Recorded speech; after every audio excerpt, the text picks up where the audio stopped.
दोस्तों, अगर ना चाहते हुए भी आपके मन में अश्लील विचार आते हैं तो महात्मा बुद्ध की यह कहानी आपके विचारों को बदल सकती है।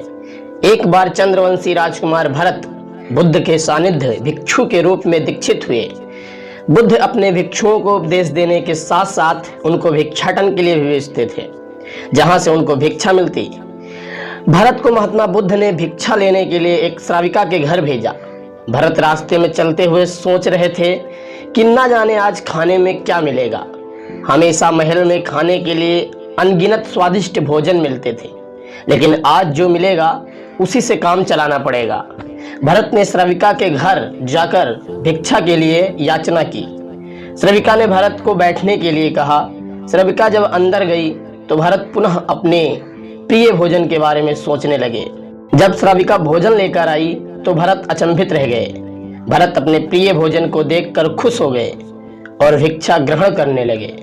भिक्षा ग्रहण करते हुए भरत सोचने लगे कि उनको हमेशा भोजन करने के कुछ देर बाद विश्राम करने की आदत है, लेकिन आज उन्हें यहाँ से भोजन ग्रहण करने के बाद धूप से होकर वापस आश्रम पहुंचना है। भोजन हो जाने पर श्राविका ने भरत से कुछ समय विश्राम करने का आग्रह किया। भरत पुनः खुश हो गए। सारी इच्छाओं की पूर्ति होता देख भरत इसको एक संयोग मानकर कुछ देर के लिए लेट गए। लेटते हुए भरत सोचने लगे कि आज तो सोने को मिल गया, परंतु मेरे सर से हमेशा के लिए छत का साया मिट गया है। जब भरत सोकर पुनः उठे तो श्राविका ने कहा, आप जब तक चाहें यहाँ रह सकते हैं। अब भरत समझ गए कि ये कोई संयोग नहीं, श्राविका जरूर मेरा मन पढ़ रही है। भरत खड़े हुए और श्राविका से पूछा, मुझे क्षमा करें, पर क्या आप मेरे मन को पढ़ सकती हैं? यह सब कैसे कर लेती हैं? श्राविका ने कहना शुरू किया। श्राविका ने कहा, शुरू में मेरे लिए कठिन था, लेकिन मैंने खुद के विचारों को देखना शुरू किया। शुरू में विचारों की संख्या अनगिनत थी, पर मैंने अपना पूरा ध्यान उन विचारों पर केंद्रित किया। मैंने अपने विचार बिना पक्ष विपक्ष के देखना जारी रखा। धीरे धीरे मेरे विचारों की संख्या कम होती गई। मेरे सारे व्यर्थ विचार दूर होते गए। तब से मैं दूसरों के विचारों को पढ़ लेती हूँ। यह सुन भरत घबरा गए और श्राविका से आज्ञा लेकर वहां से निकल पड़े। भरत लौटते समय रास्ते में सोच रहे थे कि श्राविका के बारे में मैंने क्या क्या विचार सोचा था और श्राविका ने मेरे सारे विचार पढ़ लिए होंगे। ये सोचकर भरत को खुद पर शर्माने लगती है।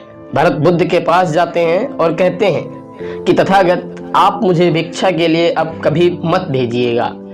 बुद्ध पूछते हैं, क्यों, क्या हुआ? तब भरत उनको सारी बात बताते हैं। बुद्ध कहते हैं, तब तो तुम्हें ही भिक्षाटन के लिए जाना चाहिए और तुम्हें सदैव यह याद रखना है कि तुम एक भिक्षु हो। फिर तुम्हारे सामने कोई सुंदर स्त्री आए या कोई धन संपत्ति। भरत इसी बात को याद करके चले जाते हैं और श्राविका का दरवाजा खटखटाते हैं। श्राविका जैसे ही बाहर आई, भरत के दिल की धड़कन बढ़ गई, परंतु उन्हें बुद्ध की बात याद आई और वह वहां से भिक्षा ग्रहण करके तुरंत वापस आ गए। इस बार भरत के मन में कोई गलत विचार नहीं आया। भरत ने बुद्ध को धन्यवाद देकर प्रणाम किया। यह छोटी सी कहानी हमें शिक्षा देती है कि हमें अपने सकारात्मक विचार पर ध्यान केंद्रित करना चाहिए, परिस्थिति चाहे कैसी भी हो। उम्मीद करता हूँ ये छोटी सी कहानी आपको पसंद आई होगी, और अगर पसंद आई है तो वीडियो को लाइक करके चैनल को सब्सक्राइब कर दीजिएगा। मैं मिलूंगा एक और नई कहानी के साथ। तब तक के लिए जय हिंद, वंदे मातरम।